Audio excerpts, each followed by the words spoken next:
Now you have seen how to add an image on background. But this is a background image and it can disturb the text that is being displayed on your web page.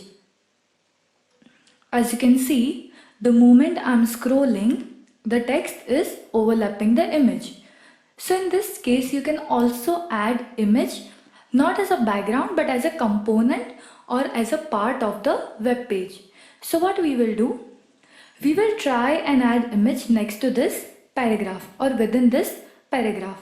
So what we will do, after this paragraph tag,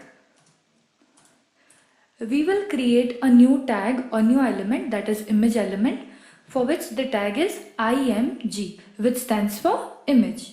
Now here the very first attribute that we are going to use is the source attribute, or as it is called, src attribute. In this src, we will be writing the path or the name of the image that you want to insert. So this is the image that I want to insert.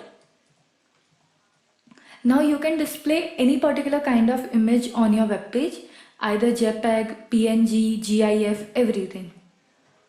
Then the second attribute that we are going to show is ALT. This is a very important attribute. In any case where your image cannot be displayed, then here you can write some text, maybe let's say HTML and CSS logo. This will make sure that in case of your image does not appear or it is not displayed for whatever the reason may be, then this text will be displayed and at least people or user will know that something should be here which is not being displayed, and it wouldn't look empty area. Then next, there is a width and height attribute with which you can define the width and height. But before that, let me just close this tag. Now image is also an empty element. It does not require a closing tag. So let me save and refresh it. And you will see image has been added here. As you can see, it is pretty big and the size of this image is big. So what we will do, we will define a width attribute where we will 500 and a height attribute in which we'll say, let's say 300. Let us refresh it and you'll see it has shrunken a little. So you can play around with the height and width as you like. As you can see here, you can also define the height and width by using the style attribute, that is style, and within that width colon, let's say 250px, and height, let's say 120px, and it will be applied accordingly. These both the methods to apply height and width are allowed in HTML, but it is recommended that you use style. So if there is any overlapping done by external files, that can be reduced with help of inline style. Now this particular image that I have inserted is located on the exact same folder where I have saved my this particular HTML file.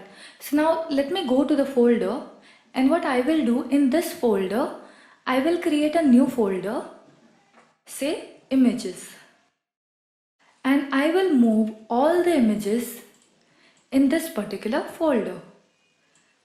Now when I come to my browser and refresh the web page, you will see all the images are gone.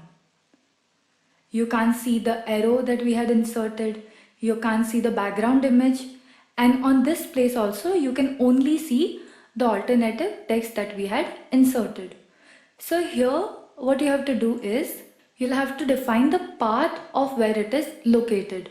As you can see, it is in the images folder. Images slash, save it, refresh it, and you will see the image. It is because this is mostly used method because when you are creating your files, you have to organize them in some way, because all the images in HTML file, if they are at one place, then it would be creating confusion for you. So we created a subfolder named images and we moved all the images within it. You can also create more subfolders within it, let's say logos, for background, for pointers, anything.